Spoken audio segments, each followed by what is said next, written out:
j'ai intitulé la conférence « La vaccination des enfants, un outil important pour le développement ». Alors, au cours de cette heure, bien sûr, il y a plein de choses à dire. Je vais essayer je ne pourrai pas approfondir de nombreux sujets. On va essayer de faire une vue générale sur l'état de la vaccination aujourd'hui dans les pays en développement. Et effectivement, vous verrez que la vaccination est un des outils, pas le seul bien sûr, la vaccination n'est pas la panacée, mais un des outils importants pour le développement. En effet, l'amélioration de la santé est indispensable au développement. Pendant longtemps, on croyait au contraire qu'il fallait développer les pays et qu'ensuite la santé viendrait derrière, mais on s'est vite aperçu que c'était un faux raisonnement. Et en particulier, de nombreuses études économiques, là je vous ai mis l'étude de Bloom et Canning, mais il y en a d'autres, ont montré que l'espérance de vie avait une influence directe sur le produit national brut. Je crois que c'est ça le plus important. Pour des pays similaires, ont démontré ces auteurs, une augmentation de 5 ans de l'espérance de vie se traduit par 0,3 à 0,5 points de croissance annuelle supplémentaire. Vous voyez donc que c'est extrêmement important, l'augmentation de l'espérance de vie. Et on peut dire presque un paradoxe africain, en tout cas en Afrique subsaharienne, où on a une démographie galopante, vous le savez. La population en 2050 est estimée à 1,8 milliard d'habitants. C'est une étude, là, vous voyez, de Severino Herré, qui est paru il n'y a pas très longtemps, l'année dernière. Et même si la fertilité des femmes passe de 5,5 enfants par femme à 2, si la contraception pour 60% d'entre elles passe à 60%, alors qu'actuellement la contraception n'est qu'à 20%. Même en augmentant la contraception, et si elle atteignait 60%, ce qui est loin d'être sûr, vous voyez un peu la population qu'il y aura en Afrique subsaharienne en 2050. Et puis pareil, l'autre grand phénomène en Afrique, c'est bien sûr l'urbanisation. Malgré des problèmes majeurs, cette augmentation de la population est un atout pour le continent. Là, à l'heure actuellement, qu'on est en pleine progression démographique, l'économie subsaharienne a cru de 6% en moyenne de 2003 en 2010, contre 5% en Amérique latine, et dans notre zone euro, 2%, et vous savez que ça c'était il y a 2 ans, et vous savez qu'aujourd'hui, la croissance stagne dans notre zone euro, alors qu'elle continue toujours à augmenter dans les pays subsahariens. C'est très important de souligner ce fait. Donc, promouvoir la santé des pays en développement est un investissement pour leur développement. La lutte contre les maladies transmissibles est essentielle. Certes, aujourd'hui, on parle de plus en plus dans les pays en développement d'autres pathologies, c'est vrai, qui existent, le diabète, les maladies cardiovasculaires, les diverses addictions, etc. C'est vrai, mais surtout, n'oublions pas les maladies transmissibles, et en particulier les maladies transmissibles pouvant bénéficier d'un vaccin, car là, on a effectivement un moyen d'agir tout à fait efficace. Car ces maladies transmissibles sont encore responsables de plus de 50% des décès en Afrique. Ça, c'est il y a quelques années, peut-être qu'on arrive à 50%, mais disons 50% maladies transmissibles, ce qui est quand même énorme. Et la vaccination, je viens de le dire, je crois, est un outil primordial pour diminuer la mortalité infantile, et on sait très bien que la diminution de la mortalité infantile, ceci est reconnu par tous les économistes de la santé, est un excellent indice du niveau global de santé d'un pays. Donc, bien sûr, je suis vaccinologue, et maintenant je vais m'axer uniquement sur la vaccination. C'était pour vous dire donc que les maladies transmissibles, il fallait lutter contre ces maladies transmissibles, d'une part, et que d'autre part, certes, encore une fois, la vaccination n'est pas la panacée. Je pense par exemple à l'onchocercose qui a pu être vaincu sans la vaccination, et d'autres maladies peuvent être vaincues sans la vaccination. Mais l'intérêt de la vaccination est majeur, et certainement qu'elle a représenté le plus beau succès de la santé publique au XXe siècle. Elle a sauvé des millions de vies dans les pays développés que dans les pays en développement, et surtout, depuis l'application du programme élargi de vaccination, dont je vais vous parler longuement tout à l'heure, qui avait été adopté par l'Assemblée mondiale de la santé en 1974. Grâce à la vaccination, on a éradiqué la variole, j'y reviendrai aussi, c'est quand même quelque chose de très important, hein, la certification de l'éradication en 80, et on va vers l'éradication doucement, mais j'espère sûrement, vers l'éradication de la polio. Et pour l'instant, en 2000, l'OMS ne donne plus de date. Ils en ont donné tellement, on croyait qu'on aurait éradiqué en l'an 2000, puis en l'an 2005, etc., etc. Aujourd'hui, il n'y a plus de date, tellement les problèmes sont énormes. Et si vous êtes intéressé, je pourrais tout à l'heure vous donner les raisons pour lesquelles, certaines raisons pour lesquelles l'éradication de la polio est loin encore d'être terminée. J'aime bien cette phrase de Nelson Mandela qu'il avait prononcée lors d'un sommet un sommet mondial de l'enfance à New York. Vous la lisez vous-même. C'est une très belle phrase. Alors, dans les pays développés, ce n'est pas d'aujourd'hui que les couvertures vaccinales sont élevées et que beaucoup de maladies transmissibles qui faisaient encore et qui continuent à faire des ravages dans les pays en développement, dans les pays développés, donc, ces maladies avaient été maîtrisées. J'aime beaucoup cette diapositive, cette statistique, qui est une statistique américaine qui date de 92, où vous voyez le nombre maximum de cas de ces maladies que l'on peut lutter par la vaccination, et l'année où il y a eu le maximum de cas déclarés, parce qu'aux États-Unis, ça fait déjà longtemps, et avant-guerre, ils avaient déjà eu un bon recueil des informations épidémiologiques, et donc ces chiffres sont assez sûrs. Hein. Et vous voyez le nombre de cas déclarés en 1991, date où ils ont fait leurs statistiques. Tétanos, vous voyez, en 1923, 1560 cas, en 91, 49, et dans la dernière colonne, le pourcentage de réduction. Pour la diphtérie, c'est extraordinaire. 206 000 cas de diphtérie en 21, hein, et depuis maintenant, en 91, 2 cas, etc., etc. Vous voyez donc que la vaccination a permis un pourcentage extraordinaire de réduction de tous ces cas de maladies transmissibles. Mais attention, et le problème, on le vit maintenant, et dans nos pays, en France, en Europe, mais en France en particulier, où tout s'ergote et se discute, hein, on oublie le risque des bienfaits des vaccinations. Pourquoi nous, en Europe? Parce qu'on ne voit plus toutes ces maladies transmissibles que vous, encore, dans les pays en développement, vous voyez souvent, et donc vous savez qu'il faut lutter, que la vaccination est l'outil primordial. Hein, mais dans nos pays, en plus, il y a bien sûr les différentes rumeurs sur les effets indésirables des vaccins prennent le pas sur les bienfaits, et actuellement on voit dans nos pays des désaffections des parents, parfois même des oppositions, hein, avec donc un danger de résurgence des maladies. Et ce n'est pas qu'un danger, parce que, je reviendrai tout à l'heure en un mot, on a vu en France des enfants l'année dernière et il y a 2 ans, et peut-être encore cette année, mourir de rougeole. Je m'excuse, là je commence à m'emporter et donc je me calme, mais qu'on puisse mourir de rougeole en France en 2011 et 2012, c'est hyper scandaleux. Hein, alors qu'on peut éviter ces décès. On a eu des épidémies de rougeole très importantes.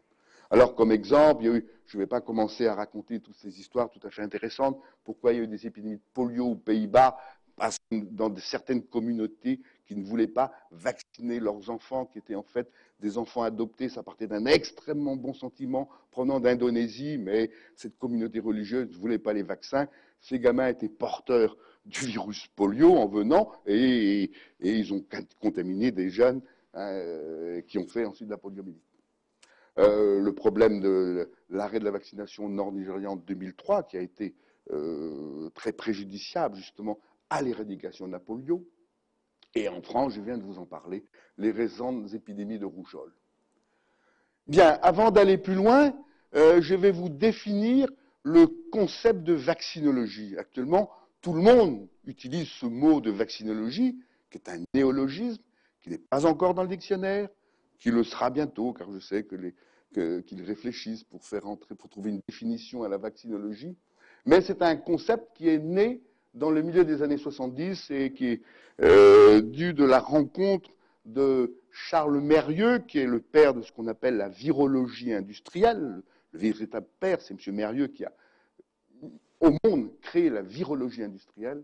Et d'autre part, Jonas Salk, qui est, comme vous le savez sûrement, j'espère, car c'est un nom à retenir dans l'histoire, le père du vaccin polio inactivé. Et donc, bon, ils se sont retrouvés justement à propos de la polio, et ils ont dit qu'il ne suffisait pas d'avoir des vaccins, et ils ont beaucoup réfléchi, encore fallait-il qu'ils soient appliqués sur le terrain, ce qui, dans les années 70, était extrêmement mal fait, voire pas fait du tout. Et le pourcentage, c'est pas très loin, 70, et le pourcentage, la couverture vaccinale dans les pays en développement 70, vous verrez les chiffres tout à l'heure, était absolument... Personne n'était vacciné, sur les fils de ministres et quelques favorisés. Hein. Mais les enfants n'étaient pas encore vaccinés. Et vous voyez que le mot vaccinologie apparaît dans Science en 1977, sous la signature de Salk. Bon, alors je viens de vous le dire, le concept, c'est qu'il ne suffit pas de posséder des vaccins efficaces et sûrs, ça c'est sûr, c'est important, hein, c'est pour ça que la vaccinovigilance, la pharmacovigilance des vaccins est quelque chose d'important, il faut bien connaître ces vaccins, il faut augmenter la vaccinovigilance, mais encore faut-il qu'ils soient administrés dans de bonnes conditions et dans le monde entier. Autrement dit, avec mon ami Jean-Louis Cocq, on propose cette définition opérationnelle que la vaccinologie, c'est l'étude de tous les aspects biologiques, bien sûr. Il faut faire de la microbiologie, il faut faire de l'immunologie, extrêmement pointue. Ça part donc de la recherche fondamentale, la vaccinologie. L'épidémiologie, car aujourd'hui, on ne peut plus faire de vaccinologie sans épidémiologie pour adapter les programmes de vaccination aux besoins. Et ce n'est pas les mêmes programmes, bien sûr. Hein, on ne vaccine pas de la même manière à Vientiane qu'on va vacciner à la mairie de Paris, c'est sûr. Hein. Enfin, à la mairie de Paris, je veux dire, dans les services de vaccination de la mairie de Paris. Donc tout ça s'étudie, etc. Problèmes socio-économiques, logistique. Logistique, c'est extrêmement important. Avant tout, je pense à la chaîne de froid, bien sûr. Et puis, il n'y a pas que la chaîne de froid. Un autre problème majeur, c'est l'élimination des déchets aujourd'hui, hein, qui est encore beaucoup de progrès à faire. L'éthique est également extrêmement important. Je ne peux pas approfondir. Éducatif. Alors ça, c'est capital, c'est la formation. Et une conférence comme ici essaye justement de faire prendre conscience et de faire un peu de pré-formation pour ensuite des formations plus approfondies pour les personnes que ça intéresse. Mais la formation est extrêmement importante, bien sûr, et médiatique, car il faut aussi savoir discuter avec la presse, leur faire comprendre, faire éventuellement des séminaires pour la presse, et on a essayé d'en faire, parce que la presse les médias, et maintenant avec Internet, ont un pouvoir considérable, et malheureusement, et c'est normal, quelquefois ils n'y comprennent rien, donc ils peuvent écrire des tas de bêtises, mais sans voir le mal qu'ils peuvent faire. Hein. Donc tout cela qui concourt à l'amélioration de la protection vaccinale de la population mondiale, et bien sûr, on insiste sur mondial. Bien, alors j'en viens maintenant au programme élargi de vaccination, qui est la base justement de cette couverture vaccinale mondiale, hein, et qui ne date pas de très longtemps. Ce PEV trouve son origine dans le succès du programme d'éradication de la variole. Et c'est tout à fait intéressant de voir comment est né ce PEV. Souvent, les gens me posent la question, pourquoi on l'appelle élargi? Élargi, on ne sait pas. En anglais, vous savez que c'est EPI, Expanded Program of Immunization. C'est la même chose, c'est le programme, mais expanded, pourquoi, hein? Eh bien, vous verrez que ça vient justement de l'éradication de la variole. Car, bon, vous voyez ces petits gamins varioleux, il y en avait beaucoup d'épidémies encore dans les années 70, et l'éradication de la variole, et ça c'est capital, encore une chose capitale, mais a apporté la preuve qu'il était possible de vacciner toute la planète. Et moi je me souviens de cette époque, très très bien, bien sûr, et où il y avait beaucoup de, comment dirais-je, vieux grogneux, hein, qui disaient « Ah, mais c'est pas possible, on n'arrivera jamais à vacciner tout le monde, on n'arrivera jamais, je me rappelle de ça, les plateaux de Mory en Indochine, on n'arrivera pas, etc., le fin fond de la forêt. On a réussi à éradiquer la variole, car quand on veut, on peut. C'est sûr qu'il y a eu des efforts considérables. Je n'ai pas le temps de vous parler de l'éradication de la variole, dont l'histoire est passionnante, hein, mais la chronologie, le programme de l'OMS, c'est un programme qui avait été initié par l'OMS, et c'est essentiellement les CDC d'Atlanta ensuite qui l'ont appliqué, hein, avec d'autres bien sûr, mais c'est surtout le début du programme en 67. D'ailleurs, une petite parenthèse, il faut dire que l'OMS, qui avait été créée après la guerre, comme première, comment dirais-je, action, avait voulu faire un programme d'éradication du paludisme. Et là, ils se sont plantés, excusez-moi l'expression, complètement, parce que c'était basé sur le DTT. Bref, il y a eu toutes des campagnes d'éradication, mais qui ont abouti à un échec, car vous savez que le paludisme, aujourd'hui encore, est loin d'être vaincu. Et c'est pour ça que, à l'OMS, ils se sont dit, l'éradication de la variole, c'est une maladie vraiment, pour diverses raisons, j'ai pas le temps d'insister, qu'on pourrait éradiquer, et c'est pour ça qu'ils sont lancés dans ce programme. Et ils ont donc vacciné, comme je dis, l'ensemble de la planète. Hein.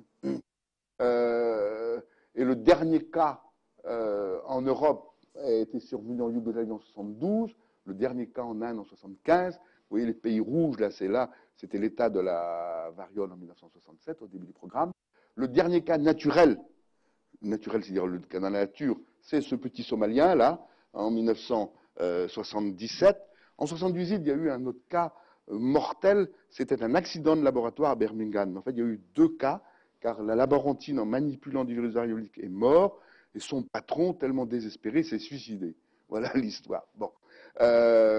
Bref, c'est une histoire, mais à bout de 3 ans de surveillance, et vraiment de surveillance extrêmement précise sur le terrain, hein, on n'a pas trouvé d'autres cas, et donc l'Assemblée de mai 80, l'Assemblée mondiale à Genève, a certifié l'éradication de la variole. Et aujourd'hui, le virus n'est conservé que dans 2 laboratoires de haute sécurité, aux États-Unis à Atlanta et en Russie à Novosibirsk. Et on espère bien, en revanche, qu'il n'y a pas des stocks de variole secrets quelque part, car vous savez, c'est une parenthèse, mais c'est pour ça qu'on n'oublie pas la variole et que dans les laboratoires, on travaille actuellement à préparer des vaccins qui seraient plus sûrs sans effets secondaires, hein, parce qu'on craint éventuellement le bioterrorisme. Mais normalement, les virus sont confinés et donc ils ne devraient pas avoir de danger, mais sait-on jamais. Voilà. Donc, c'est lors de la conférence d'Alma-Ata en 1974 que c'était une conférence à l'initiative de l'OMS, que les participants ont décidé d'élargir la vaccination contre la variole, c'était la fin de la campagne d'éradication, à 6 maladies meurtrières pendant la petite enfance, bénéficiant d'un vaccin efficace, donc la tuberculose, le tétanos, la diphtérie, la coqueluche, la polio et la rougeole. Et donc, les structures, parce que dans beaucoup de pays, il n'y avait pas de structure, les structures et le programme ont été mis en place progressivement, fin des années 70 et début des années 80. À cette époque, en 74, au moment d'Alma-Ata, je vous l'ai dit tout à l'heure très rapidement, moins de 10% des enfants dans le monde. Or, dans les pays développés, nous avions déjà des couvertures de 80%, etc. Donc, dans tous les pays très peuplés, etc., les gosses, la vaccination, la couverture, c'était 2-3%. Voilà. Hein. Et de plus, dans de très nombreux pays, hein, il n'y avait pas d'infrastructure. Alors, quels étaient les objectifs de ce PEV?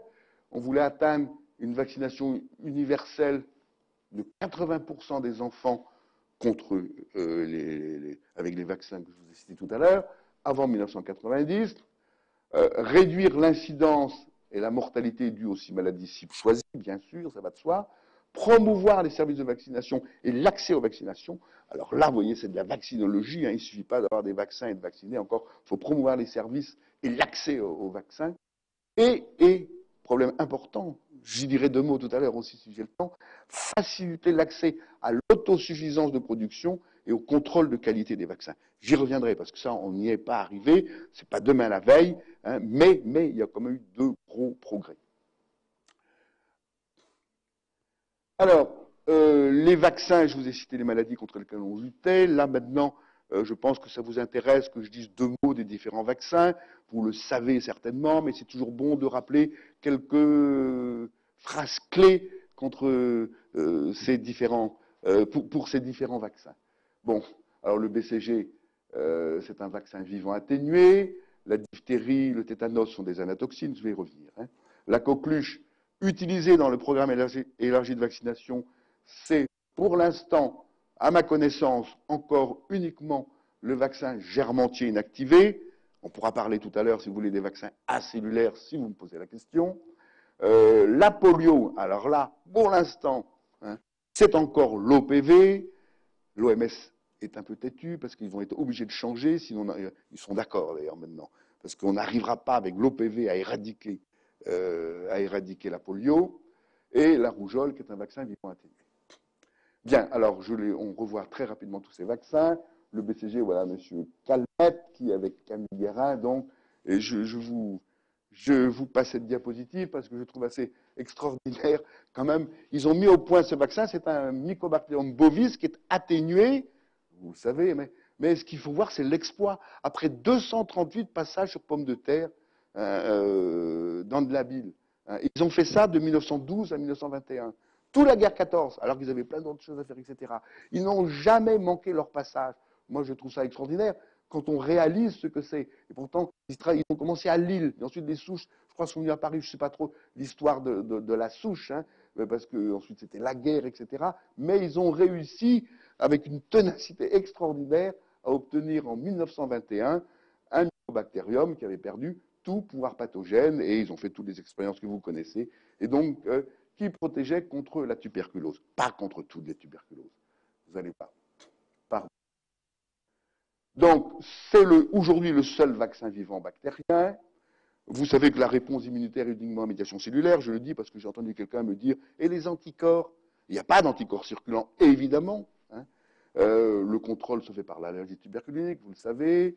Comme il n'y a pas d'anticorps circulants, d'ailleurs, c'est très très difficile de contrôler l'efficacité. On ne peut le faire que par des études d'efficacité qui n'ont jamais été bien faites et qui coûteraient un prix fou et qu'on ne refera pas.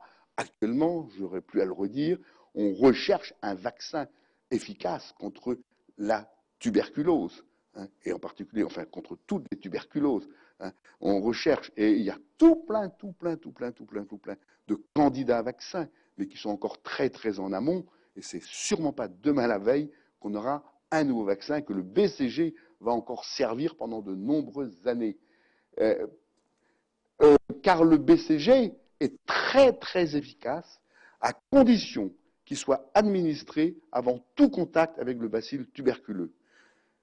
Et il est très efficace contre les méningites et les miliaires. Bien sûr, pas contre la tuberculose pulmonaire, mais contre les méningites et les miliaires tuberculeuses, grande efficacité. Et comme dans les pays en développement, il y a encore beaucoup de BK qui circulent, beaucoup de tuberculose, nécessité de l'administrer à la naissance, avant que le bébé, l'enfant, soit en contact avec le BK. Donc, c'est pour ça que c'est un vaccin qui se fait à la naissance, et il se fait par voie intradermique. Alors, ça c'est autre chose. Là, alors, il ne faut pas passer comme ça. La voie intradermique, c'est la technique. Car la technique, les responsables de vaccination, quand ils ont à faire par des infirmiers des injections intradermiques chez des nourrissons, il faut d'abord que ces infirmiers soient formés et bien formés. Car un nourrisson, un nouveau-né, je ne sais pas si vous avez vu la peau du nouveau-né, je ne sais pas si là vous en avez fait beaucoup d'intradermaux chez des nouveau-nés, c'est vraiment la piqûre la plus difficile à faire. C'est vraiment la piqûre la plus difficile. Voilà pour le BCG. Pardon. Voilà. Oui, bon, ça, c'est pas si je viens de vous le dire.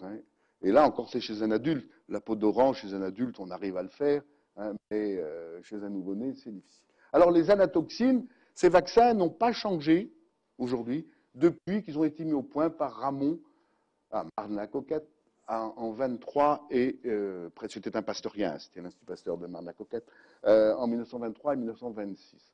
Ce sont des vaccins protéiniques qui sont adjuvés. Vous savez que c'est la transformation des toxines sous l'effet du formol et de la chaleur. Ils sont adjuvés par, en général, tous les vaccins du monde, pratiquement l'hydroxyde d'aluminium, qui fait d'ailleurs beaucoup jaser actuellement en France en particulier. Bref, je n'ai pas le temps de parler des problèmes de l'hydroxyde d'aluminium. Qui met en jeu l'immunité, alors là, médiation humorale, pour le coup. Là, ce sont des antitoxines circulantes qui sont efficaces. Ce sont Voilà, peu importe le seuil protecteur. Alors, dans la mesure du possible, nécessite une injection de rappel, c'est sûr, il faut faire une injection de rappel 1 an après. Pourquoi je dis dans la mesure du possible? Parce que tout à l'heure, je vais vous le dire que dans le PEV, pour l'instant, les rappels ne sont pas systématiques. Mais de plus en plus, j'y reviendrai tout à l'heure. Quoi qu'il en soit, toujours rappel tétanique, bien sûr, après exposition au risque. Et essayer de diminuer, ce qu'on voit encore beaucoup trop dans les pays en développement, c'est l'utilisation du SAT, sérum antitétanique, hein, qui est utilisé largement nu et qui pourrait l'être moins si les gens étaient mieux vaccinés. Alors le vaccin coquelucheux, pour l'instant, donc je vous ai dit, on utilise un germe entier inactivé. Qui met essentiellement aussi en jeu l'immunité à médiation humorale. Et il existe des vaccins acellulaires maintenant qui sont utilisés dans les calendriers des pays développés et qui comportent tous la valence PT, c'est-à-dire la toxine pertussique, car tout ce qui fait la gravité de la coqueluche est dû à la toxine pertussique. Et cette toxine, on peut l'extraire du bacille et la transformer, comme pour les autres toxines tétaniques et diphtériques, en anatoxine. Et donc, tous les vaccins cellulaires ont de l'anatoxine pertussique avec d'autres protéines. Hein. Ces vaccins ont une meilleure tolérance, beaucoup meilleure tolérance que les vaccins, surtout chez les adolescents.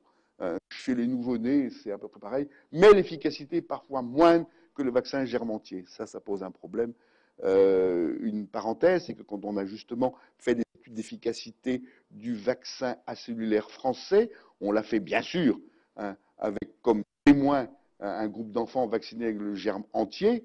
On a fait ça au Sénégal, mais comme le vaccin germe entier s'est révélé plus efficace, il a fallu attendre pour montrer l'efficacité plusieurs années. Et donc, un argent fou, et ça me permet de dire, entre parenthèses, qu'aujourd'hui, le développement des vaccins par rapport à quand j'ai commencé, oh là là, plus que décuplé, disons décuplé pour être plus simple, et encore plus, bien plus, car maintenant, développer un vaccin coûte une fortune.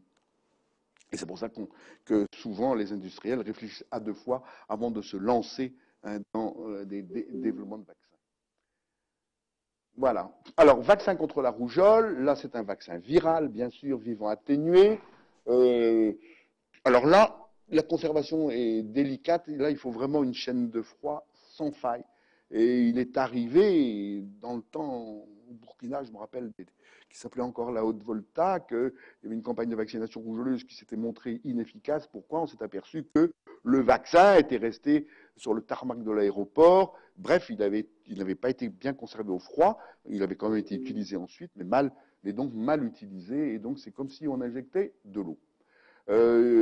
Mise en jeu aussi de l'immunité à médiation humorale, il y a des anticorps neutralisants pour la rougeole. Alors la rougeole reproduit la maladie biologique sans signe clinique, tout simplement. Et quand on a des vaccins, on en a eu qui n'étaient pas des souches vaccinales pas suffisamment atténuées, quelquefois il y avait même des petits rash morbilliformes, c'était un peu plus qu'une maladie atténuée, et donc ces vaccins, bien sûr, étaient abandonnés. Et l'immunité, alors, est très, très, très solide s'il y a une séroconversion. Et la séroconversion est très importante, hein, parce qu'elle survient à peu près chez 95%, dans 95% des cas, ce qui est très très bon pour un vaccin. Il n'y a donc que 5% d'échecs. Mais 5% et 5% d'échecs avec tous les cohortes de jeunes nouveau-nés, ça accumule quand même des gens susceptibles dans les pays où le virus circulait plus ou pas. D'accord? Hein, c'est la raison pour laquelle, en France, on a mis maintenant une 2e dose de vaccination rougeole. Mais, depuis longtemps d'ailleurs, ce vaccin contre la rougeole est très sensible aux anticorps maternels.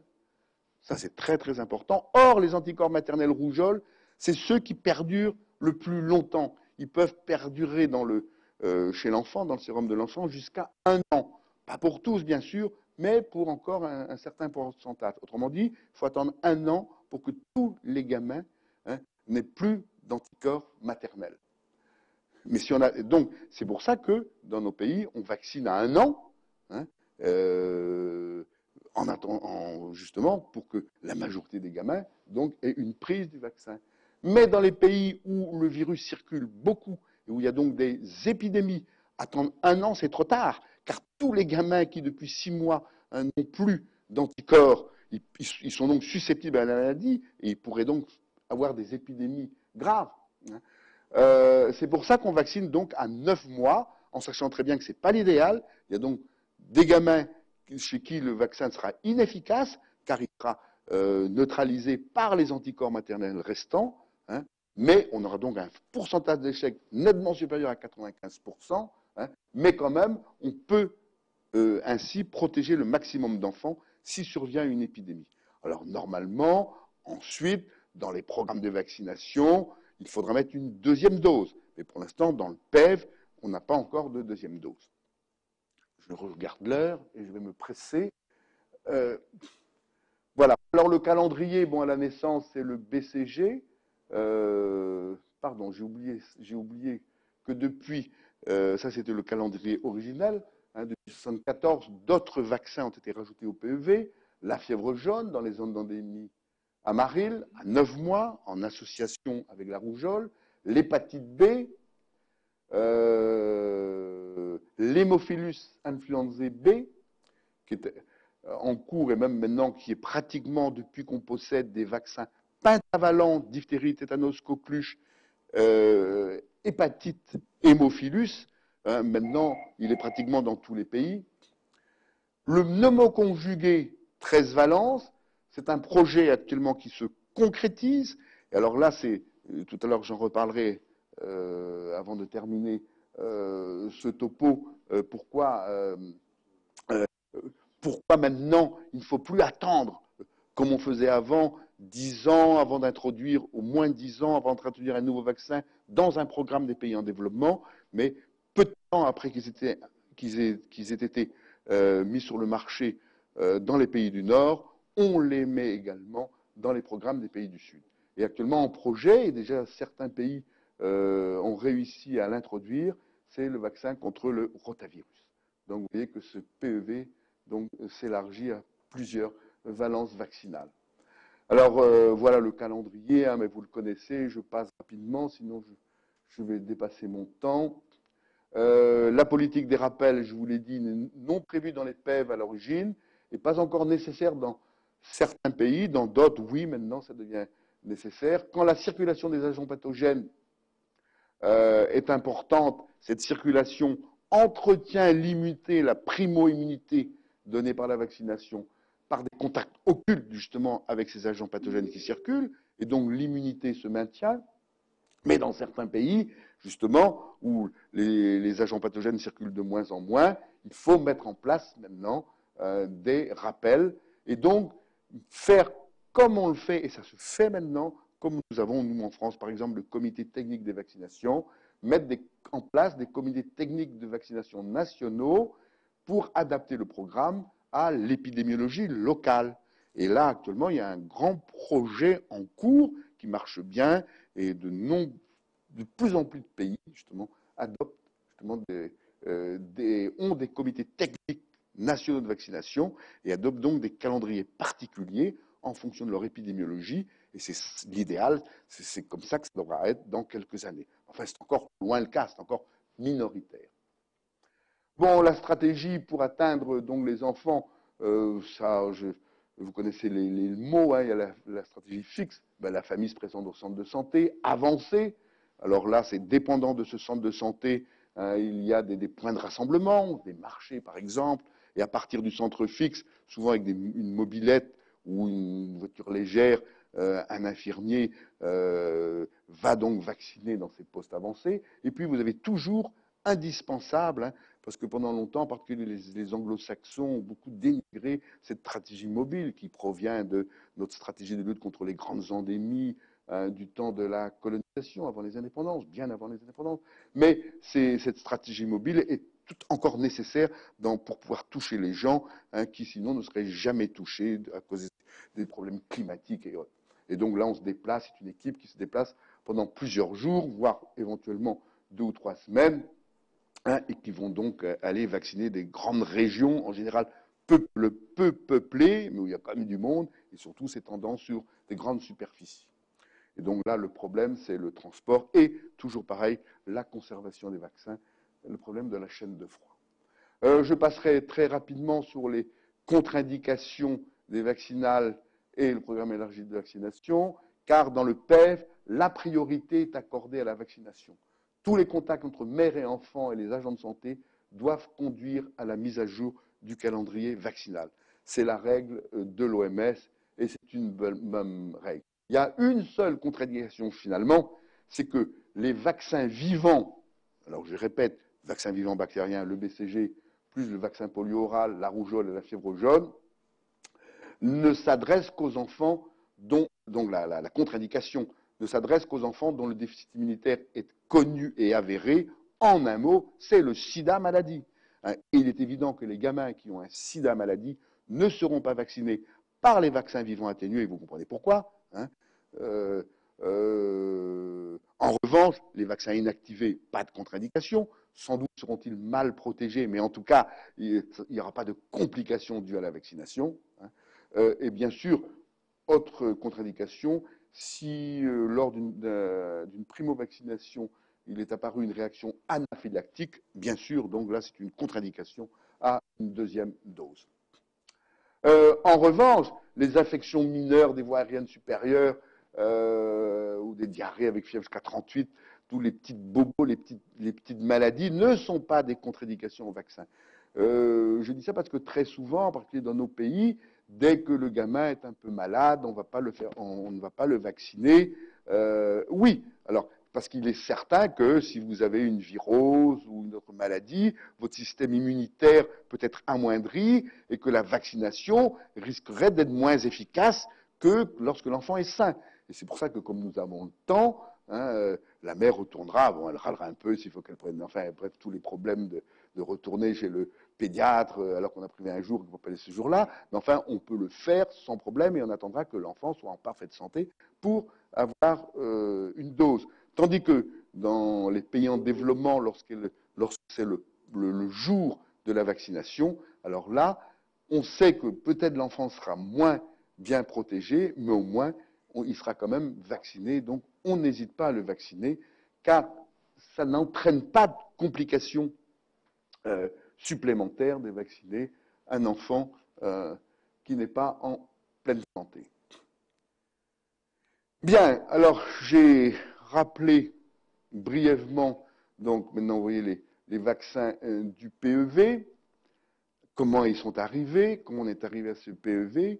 Alors comment ça s'est passé dans l'histoire donc de ces dernières années? Ben, c'est sûr qu'après après dans les années 80, hein, ça a été l'euphorie. On a décidé de vacciner, on avait des vaccins, de la volonté, l'UNICEF avait de l'argent, et donc ça a été vraiment, alors je me souviens de ces années, des années d'euphorie. Voyez ces courbes. On partait de rien, hein, là c'est mondial, hein, non pardon, c'est dans tous les pays en développement. On partait, vous voyez, dans l'ensemble des pays en développement, le tétanos, oh j'ai oublié de vous dire quelque chose. Tétanos 2, qu'est-ce que ça veut dire? Enfin, vous n'allez pas me répondre là.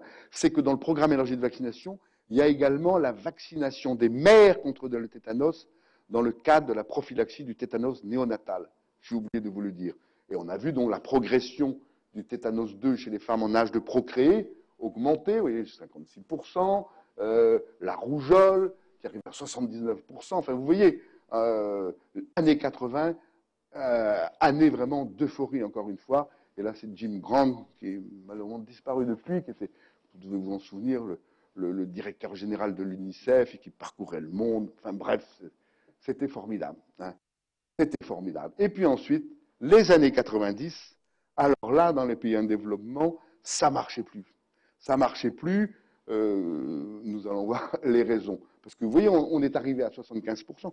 C'est toujours facile, si vous voulez, quand on part de rien, d'arriver à un bon pourcentage. Mais pour finir après, c'est toujours là où c'est le plus difficile. Et il est clair qu'en particulier en Afrique, vous voyez, l'Afrique subsaharienne, c'est là, et là, c'est la couverture DTC3, c'est-à-dire 3 injections diphtérie, tétanos, coqueluche. Vous voyez qu'ils étaient à peine à 60%, hein, et dans certains pays même nettement en dessous de 50%. Donc avec une couverture pendant 10 ans qui a stagné. Pourquoi? Donc, pourquoi? Là, passons, hein, c'est vrai que ce que je viens de vous dire, c'était la réflexion avec des tas de réunions, constitution de la CVI, Children Vaccine Initiative, etc., pour essayer de pérenniser les PEV. Mais il y avait. Alors, d'abord, je vous commande cette diapositive, je répondrai au pourquoi tout à l'heure.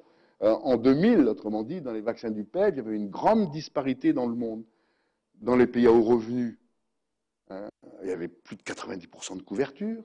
Dans les pays émergents, et c'est là où on a vu le phénomène des pays émergents dans la fin des années 90, vraiment, qui étaient différenciés, qui n'étaient plus des pays en développement, mais vraiment des pays émergents, voire émergés, où on avait des couvertures de 70 à 80%, et dans les pays à faible revenu, de 30 à 55%. Alors, conséquence de cette faible couverture vaccinale, le tétanos néonatal qu'on croyait éradiqué, en 2000, il y a eu encore 200 000 morts de tétanos néonatal, donc 90% en 2002, c'est dans seulement 27 pays. Vous voyez, c'est vraiment localisé à quelques pays, essentiellement en Afrique d'ailleurs. La rougeole, pareil, des épidémies, parce que la couverture vaccinale n'était pas suffisante. L'hépatite B, pareil. Et la fièvre jaune, alors là, j'avais coutume de dire qu'on allait vers une catastrophe humanitaire.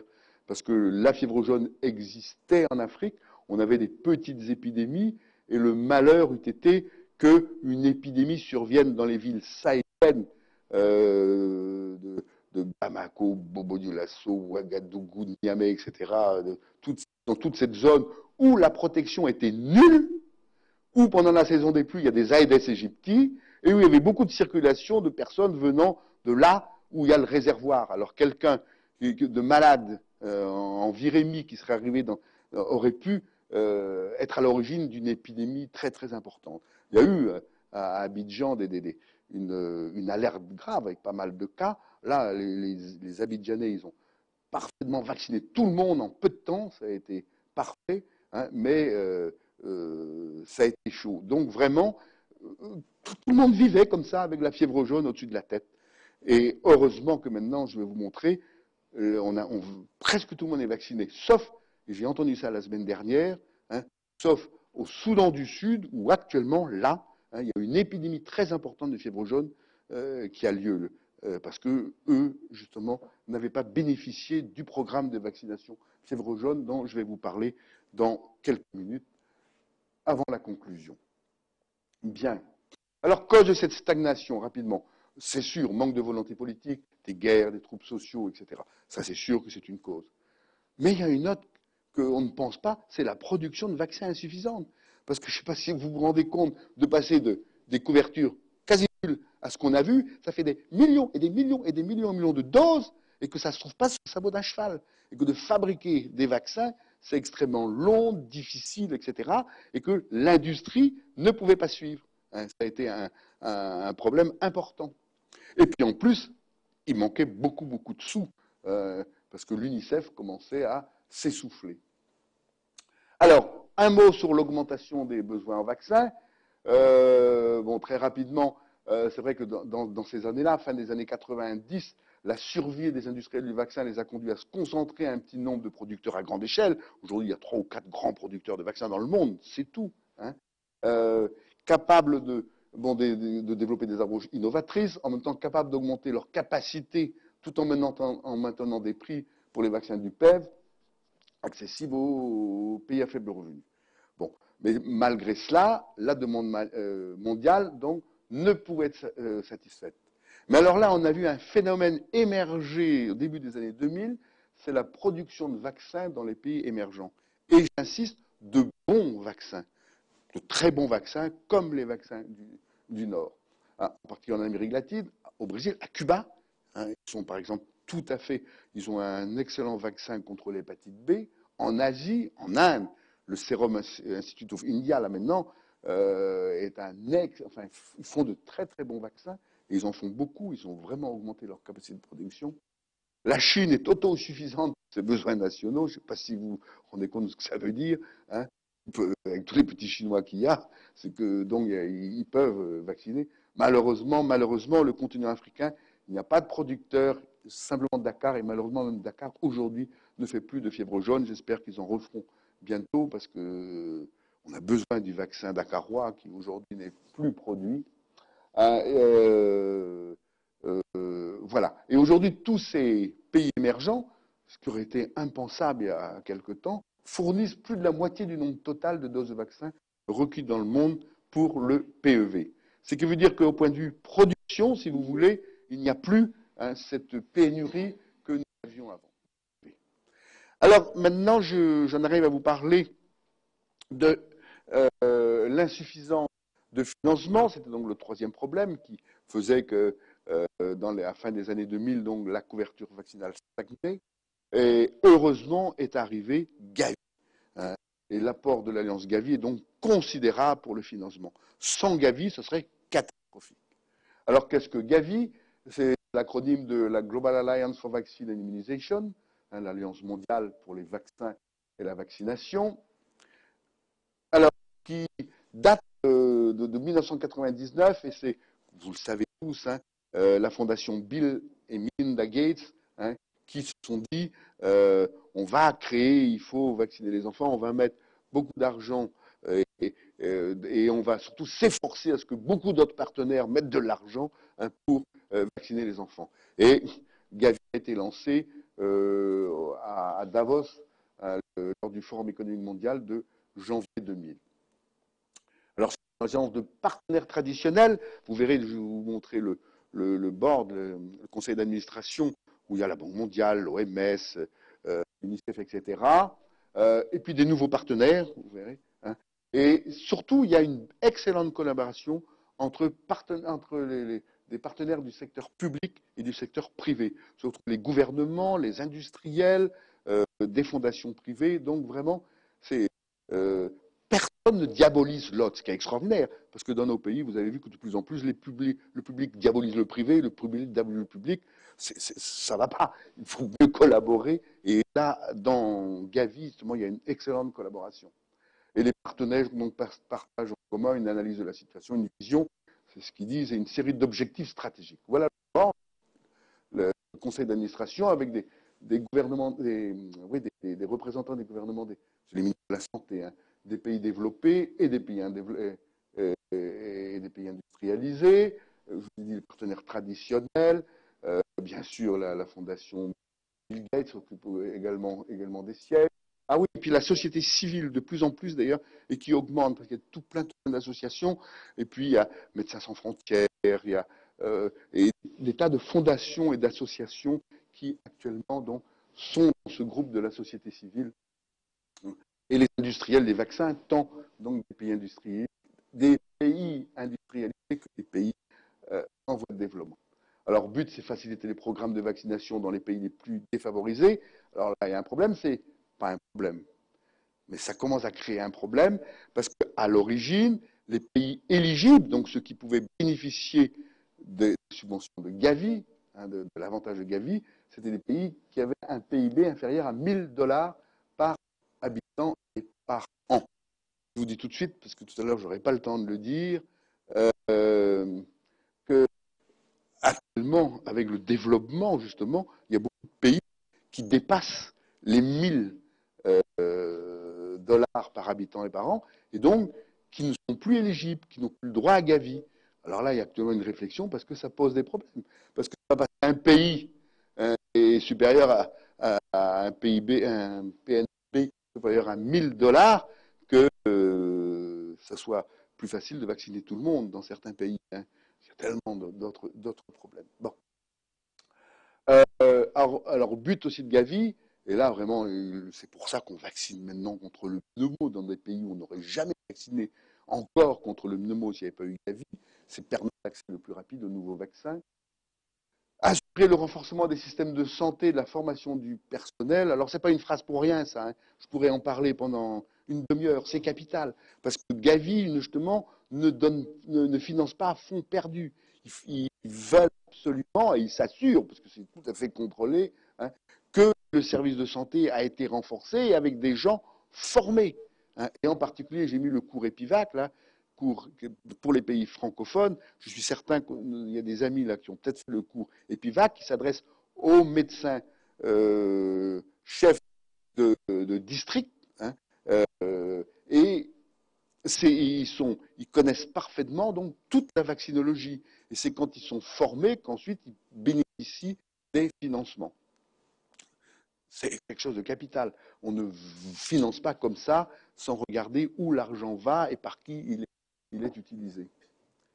Voilà, à l'origine éligible à Gavi. Hein, bon, ça ne vous étonne pas de la couleur de la carte. Là, il y a une petite surprise. Le Gabon, à cause de son pétrole, n'a jamais été éligible à Gavi. Ce n'est pas pour ça que la couverture vaccinale était meilleure. Hein.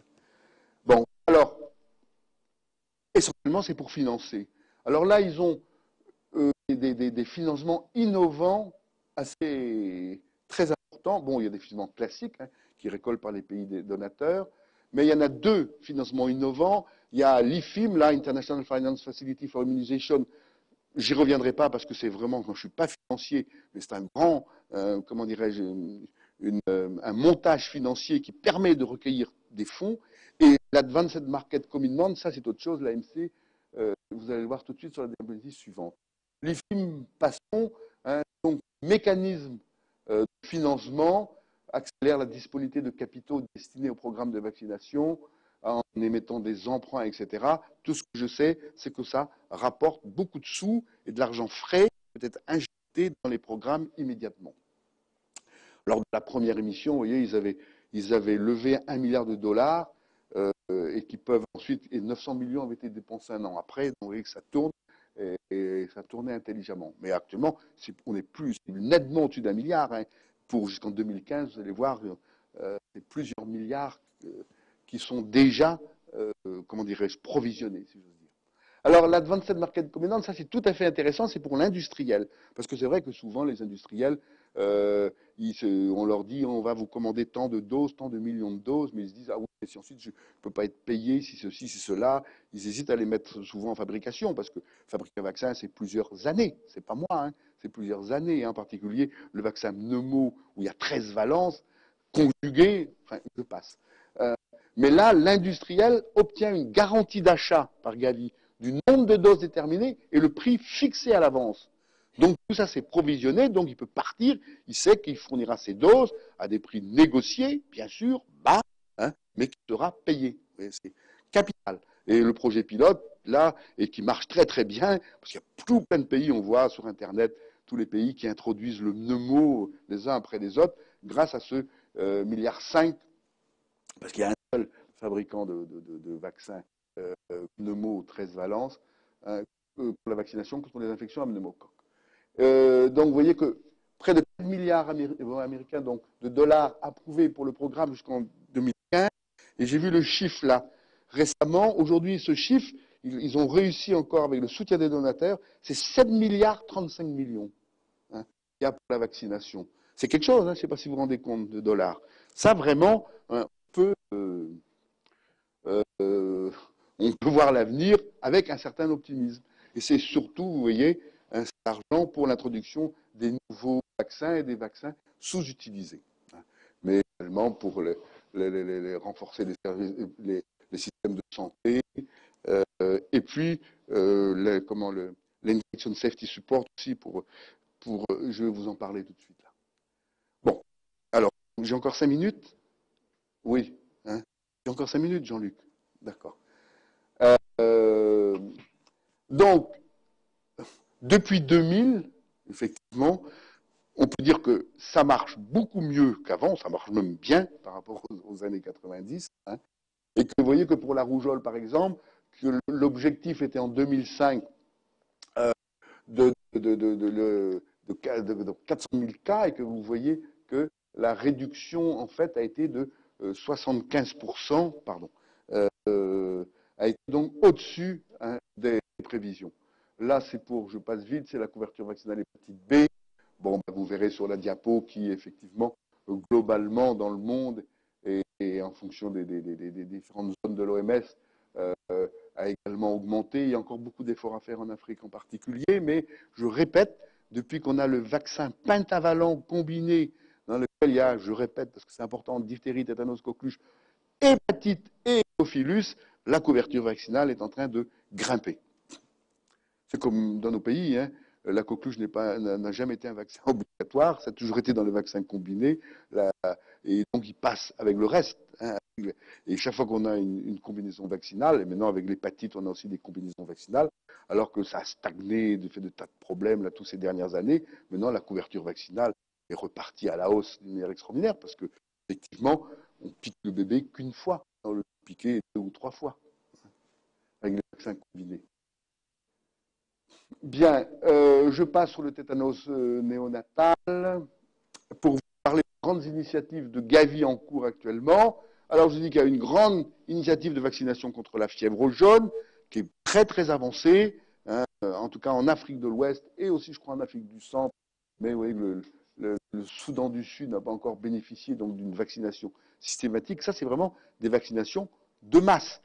Hein, vous voyez bien, oui, bien sûr, la fièvre jaune est dans le PEV, donc tous les nourrissons sont vaccinés, ou devraient l'être, mais il y a tous les retardataires. Là, il faut faire du rattrapage hein, pour une bonne couverture vaccinale, tellement le danger est grand, car la fièvre jaune, c'est inéradicable. Le virus, il est dans les forêts, enfin, il est là où il est en Afrique et bien implanté. Bon, alors, il y a eu le HIB initiative, mais ça, c'est pratique, ça doit être même terminé parce que le HIB est maintenant en routine dans le PEV de routine.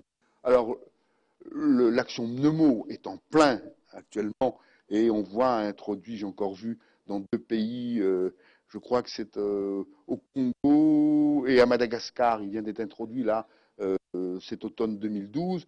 Tout le temps, on voit de nouveaux pays qui introduisent le Pneumo. Or, c'est très très important, bien sûr, la vaccination Pneumo. Puis, il y a un autre projet, donc, qui, hors PEV, mais qui est également soutenu par Gavi. Hein, c'est le projet, le Meningitis Vaccine Project, avec ce nouveau vaccin conjugué méningo A pour la prophylaxie de la méningite, donc dans la ceinture de la méningite de la Péssonie, en Afrique sahélienne. Voilà. Oui, bien sûr. Donc, tout plein de défis opérationnels.